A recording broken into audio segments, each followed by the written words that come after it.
నమస్తే, నేను Lakshmi, legal advisor. మనం ఏ సందర్భంలో అప్పీల్ చేసుకోవచ్చు? సిపిసి సివిల్ ప్రొసీజర్ కోడ్లో 158 సెక్షన్స్లోని సెక్షన్ 96 ప్రకారంగా అప్పీల్ అనే అంశం గురించి తెలుసుకోవచ్చు. జనరల్గా మనకు కింది న్యాయస్థానంలో సరైన న్యాయం జరగలేదని భావించినప్పుడు మనం పై కోర్టులో కింది కోర్టు జారీ చేసిన తీర్పుపై అప్పీల్ వేసుకునే హక్కు మనకు ఉంటుంది. అప్పీల్ వేసుకోవడం అనేది చట్టపరమైన హక్కు.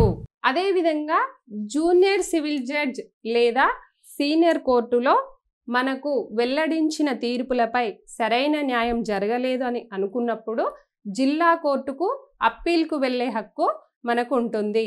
అదేవిధంగా డిస్ట్రిక్ట్ కోర్టులో వెల్లడించిన తీర్పులపై మనకు సరైన న్యాయం జరగలేదని అనిపించినప్పుడు హైకోర్టులో అప్పీల్కు వెళ్ళే హక్కు మనకు ఉంటుంది. ఒక వ్యక్తి వీలునామా రాయకుండా చనిపోతే తన ఆస్తి తన తదనంతరం ఎవరికి చెందుతుంది? ఒక వ్యక్తి తను సంపాదించిన ఆస్తి లేదా తన పూర్వీకుల నుంచి వచ్చిన ఆస్తి ఎవరికి వీలునామా రాయకుండా చనిపోతే, చనిపోయిన వ్యక్తికి కుమారులు లేనట్లయితే తన ఆస్తి తన యొక్క కూతుర్లకు మాత్రమే చెందుతుంది. చనిపోయిన వ్యక్తి యొక్క సోదరులకు ఆ ఆస్తి చెందదు. అదేవిధంగా స్త్రీ వీలునామా రాయకుండా చనిపోతే తన ఆస్తి తన యొక్క వారసులకు మాత్రమే చెందుతుంది. వారసులు ఎవరు లేనట్లయితే తన ఆస్తి ఆమె తల్లిదండ్రుల నుంచి వచ్చి ఉంటే తన సోదరులకు చెందుతుంది. లేదంటే తన మామగారి నుండి వచ్చినట్లయితే ఆ ఆస్తి తన భర్త యొక్క బంధువులకి వారసులకి చెందుతుంది.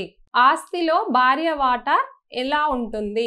ముస్లిం లా ప్రకారము ఒక మహమ్మదీయుడు చనిపోతే అతనికి ఒక భార్య ఉన్నా లేదంటే ఎంతమంది భార్యలు ఉన్నా అతని యొక్క భార్యకు ఆస్తిలో వాటా 1/4 వంతు ఉంటుంది. లేదు ఆ భార్యకు పిల్లలు ఉన్నట్లయితే 1/8 వంతు ఆస్తిలో వాటా ఉంటుంది. ఆ ఆస్తిని పిల్లలందరూ వాటాలుగా పంచుకోవాల్సి ఉంటుంది. ముస్లిం లా ప్రకారం తండ్రి తన ఆస్తిని అమ్ముకోవచ్చా? ముస్లిం లా ప్రకారము పూర్వీకుల ఆస్తి సొంత ఆస్తి అనే తేడా ఉండదు. ఏ ఆస్తినైనా తండ్రి పిల్లల అంగీకారం లేకుండా తన ఆస్తిని ఎవరికైనా గిఫ్ట్ ఇవ్వచ్చు, వీలునామా రాయొచ్చు. అదే విధంగా అమ్మకాలు కూడా చేసుకునే హక్కు ఆ తండ్రికి ఉంటుంది.